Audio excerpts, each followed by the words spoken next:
So, welcome to our first video tutorial. Paano nga ba gumawa ng number sequence sa Canva? So, ituturo ko sa inyo kung paano gumawa ng number sequence sa Canva. Katulad na itong ginawa ko. So, 1, 2, 300 kasi to. Yung ginawa ko. So, pwede naman siyang manual input. So, ganito lang.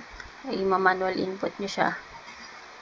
So, halimbawa, 2, 3,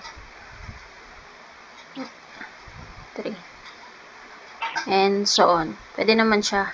Kaso, what if 1, 2, 300 yung gagawin mo? So, napaka-time consuming niya.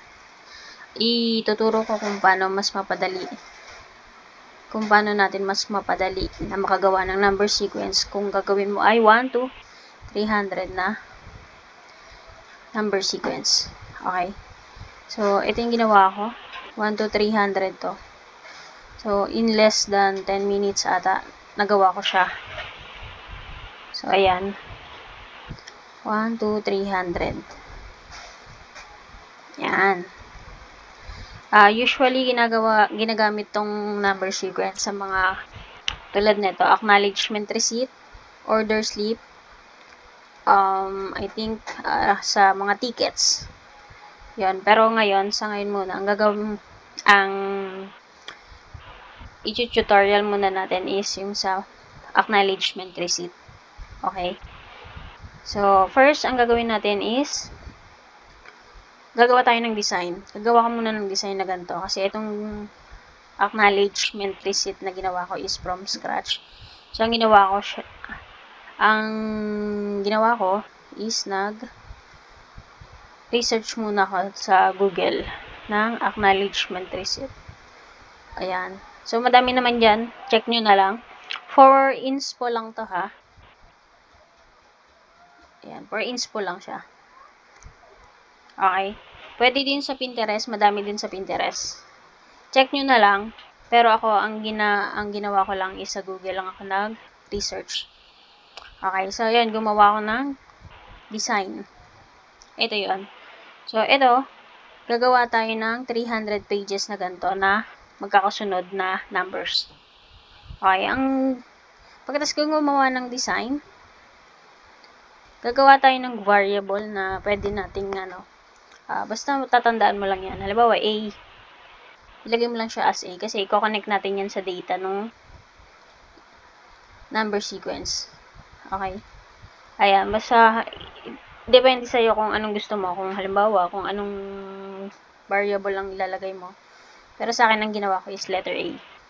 So, i-connect mo yan dun sa data na gagawin natin. Okay? Ayan. So, after ko gumawa ng design, punta ka sa apps.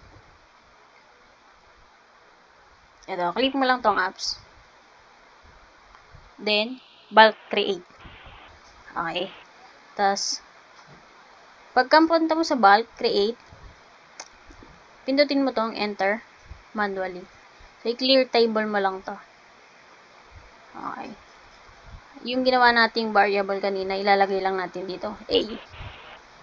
So, ayan. Since 1 to 300 yung gagawin natin, diba 1 to 300. So, pwede naman siyang i-manual mo siya. 1, 2, 3. Ayan. So, up to 300 yung ilalagay mo. Pero, since Pinoy tayo, gagawa tayo ng mas madali. Punta ka lang sa spreadsheet. Ayan. Spreadsheet. Parang may ginawa na ako dito eh. Pero iyaano natin kung paano gumawa. So, punta ka sa spreadsheet. So, wala naman yung laman. Ang gawin mo lang is, halimbawa, ito. Punta ka sa format, number, tapos custom format. So, ang ginawa ko kasi is 7 digits. Kasi, dapat 5,000 yung gagawin ko. Kaso, nag-error si Canva. So, yan. Pero, ganun pa din yung ginawa ko. So, 7 digits. Apply mo lang yan. Halimbawa, yan. Apply. So, pag pinindot mo yan ng 1, yun. Ganun ang mangyayari. Okay. Tapos, gagawa ka lang ng 1 to 300 na numbers. Yun yung ika-copy paste natin dito. Para mas madali lang. Kasi wala naman ditong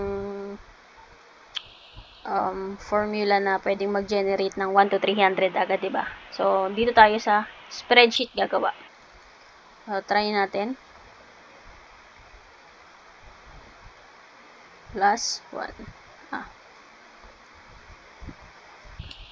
Yan, 2. Tapos, drag lang natin siya hanggang 300. Para makapag ano siya ng 300. Oops. Sorry. Ulit. Ayan. So, 189 na tayo. Punta ka lang hanggang 300. Ayan. Yun. 300. So, copy-paste mo lang to. Copy-paste. Control-A mo na lang para mas madali. Control-A. Then, Control-C para makopy mo siya. Then, balik ka dito sa may Canva mo. Ipi-paste mo lang siya.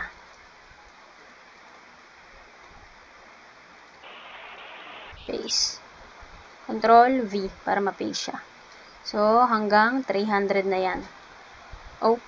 Okay, dagdag mo na lang kung kulang. 300. Yan.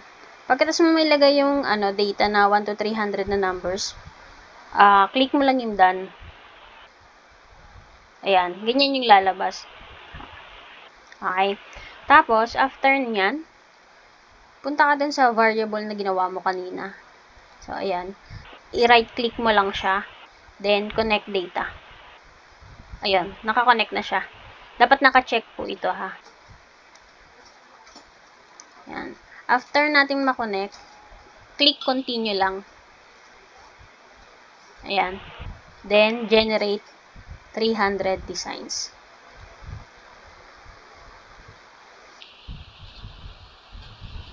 Ayan. Generate 300 designs lang. Wait nyo na lang po kasi minsan, nung nag-try ako, so ang tagal niya. Sobrang tagal niya. Tapos, ulit ako ng ulit.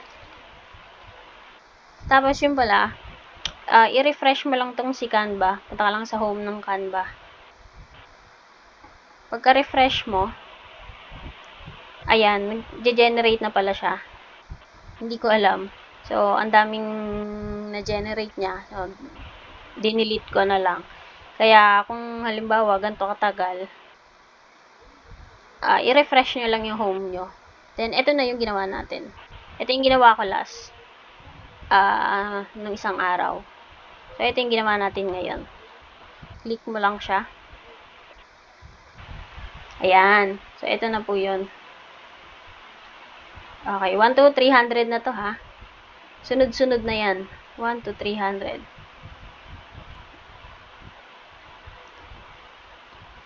Oh. 1 to 300. So, napakadali. Hindi mo na siya kailangang i-manual input.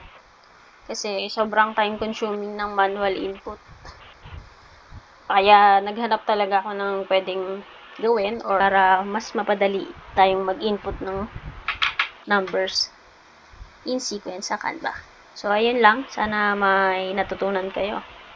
Same lang yun dun sa order slip, mga ma'am, sir. Pasensya na po kasi first voice over ko to. So, hindi ko naman sinasabing expert ako sa Canva. Ito ay based lang din po sa aking nalalaman at natutunan. Okay? Thank you po sa panonood.